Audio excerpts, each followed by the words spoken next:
Okay, project right now is replacing the rear brakes on my 2012 F250. They've been squeaking quite a bit, and I've owned this truck for almost 2 years. Never had to replace the brake pads. I did those ones last year, so they should be fine. So I'm gonna replace these ones.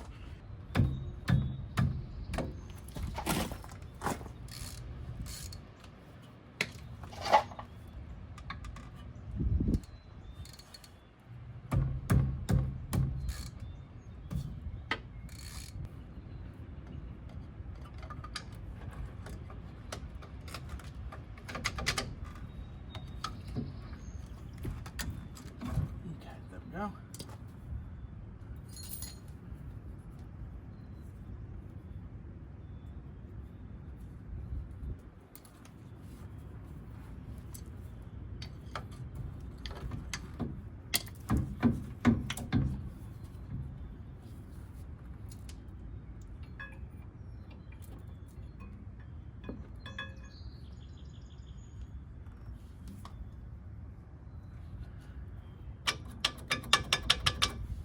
Okay, so a lot of people will say, oh, you don't need to hang the brake caliper, but I do it anyway.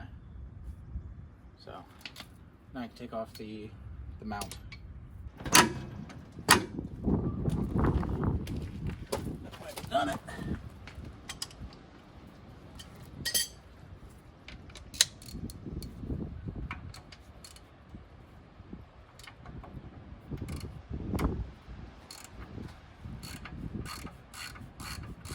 Upper one is broke, free.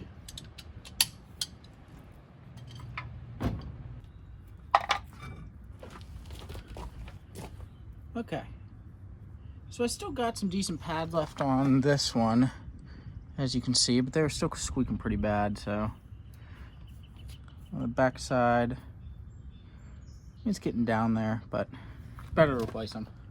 Okay, so what I like to do is I like to actually only work on one side at a time, just so if I mess something up, I can go back to look at the other side and make sure, see how everything goes together.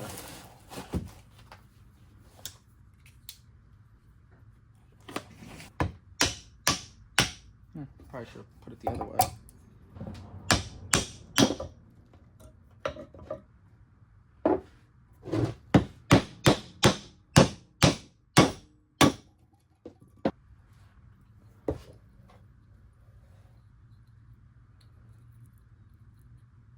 We'll slather that up in there too.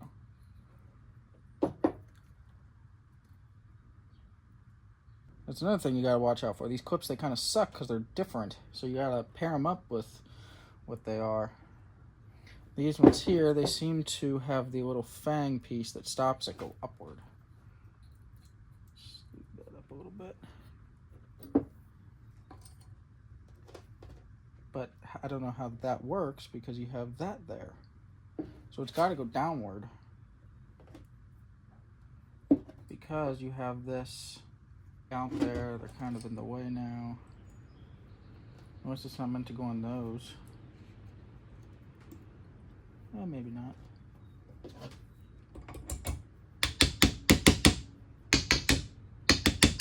Okay, yep, that's right.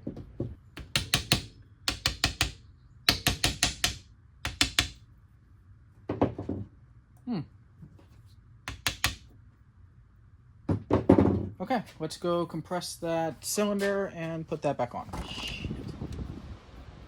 Of course, it wants to just fucking do that bullshit.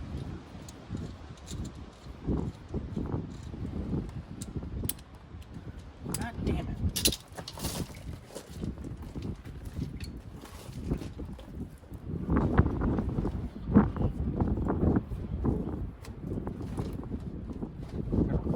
Fucking ass now.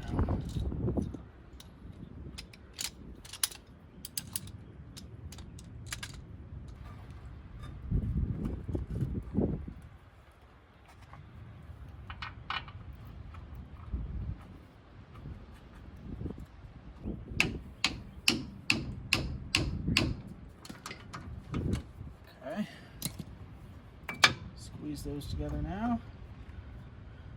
Oh, and now kind of the harder part is getting that caliper back on there, because if those pistons aren't fully compressed, they're gonna hang up on these little rivet things here.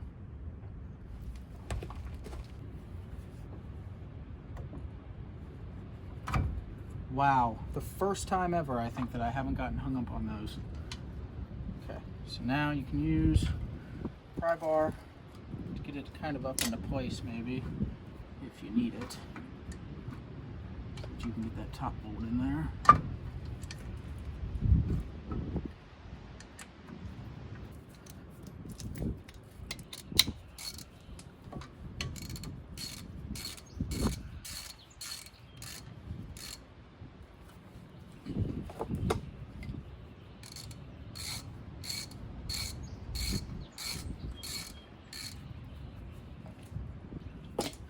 So those should be good to go. Let's go to the other side.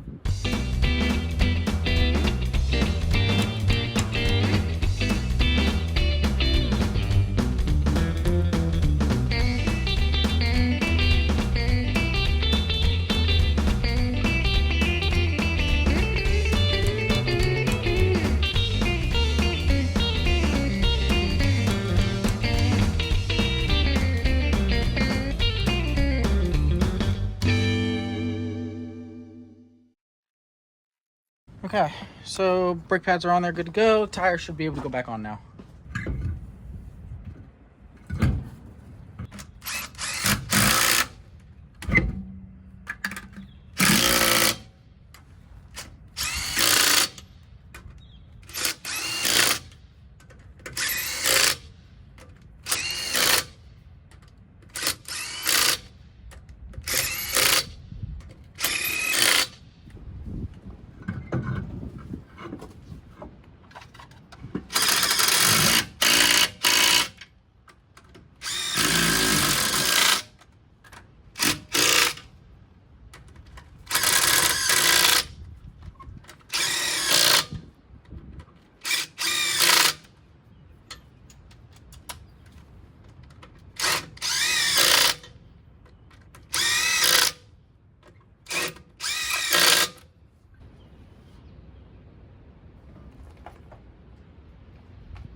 Now I'm going to do an oil change on it. So I'm going to spin the thing completely around, pull this tractor out, get the truck in here about, to wherever the farthest I can with the height of the garage door, and do that oil change. If it was the back brakes that are squeaking, they should not squeak anymore. However, I am going to take this thing down to the parts store so I can get an oil filter for it, and I'll see if it still squeaks then. If it still squeaks, then we're probably looking at front brakes, which I just did last year, so I'm hoping it's not them. And it's a different day. And the brakes are still squeaking, and I think it's coming from the front, but I can't tell 100%. So what I'm going to, and I already checked the pads on both sides here, and then both sides on the driver's side, and I got plenty of pad left on them. So I'm thinking that these rotors are actually glazed over. So what I'm going to do is take off the caliper bracket and take these rotors off, and then take some 220, I think I have 220. Yep, I'm going to take a little bit of the 220 sandpaper and just kind of go around the outside just to get any of the brake dust off of it. I'm also going to take some brake cleaner potentially and see if that helps it.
Okay, so I'm going to be driving the thing tomorrow, so I'll see if they still squeak. If they still squeak and I still hear it from the front, I don't know what it'll be, but I never checked the rear rotors to see if they were glazed over, but I just installed new brake pads on them. Oh, I got a little bit of rust forming here. That's not good. So next thing that I need to do is I need to work on this tailgate. Sometimes it doesn't like to latch. As you can see down in there, when you close it, the latch kind of hits. When you close it, the latch kind of hits right on this lip here. And sometimes it doesn't close. I'll come home and the tailgate's just wide open. And I think it's like that on both sides. Now this side over here is fine. It doesn't actually run anywhere on this lip. It hits right where it's supposed to. So it seems to be just this side. So what I'm thinking is I'm going to take this off and maybe add a couple washers to space it out. The reason why it does that is because when I put the cap on, it kind of spreads this rear end of the truck, which it shouldn't, but it does. So I'll just put a couple spacer washers in there and it'll be good to go.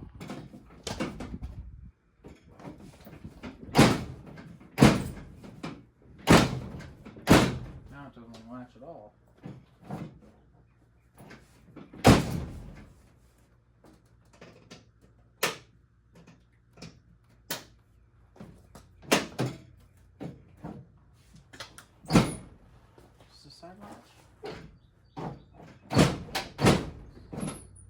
It's like something's holding it.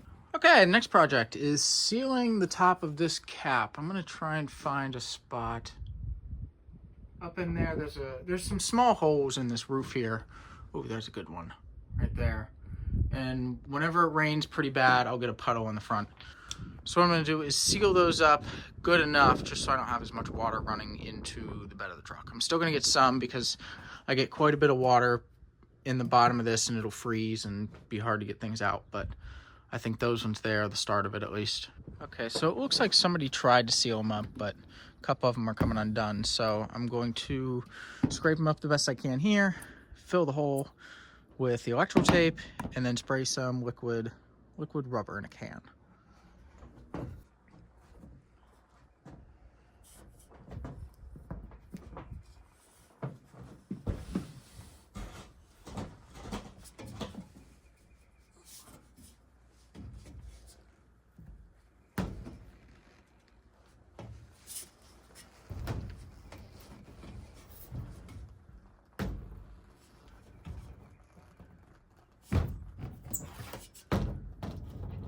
Here, the whole thing was coming off anyway.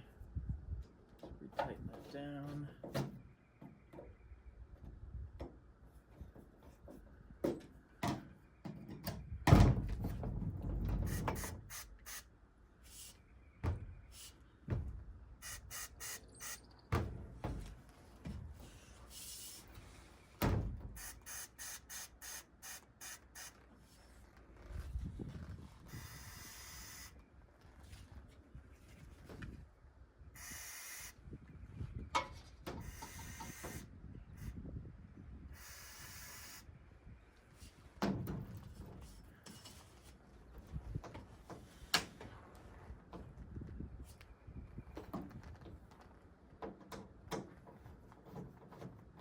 Okay, so I got everything sprayed down. There were a couple holes that were empty, but I think from what it looked like, because I started tightening them a couple of them.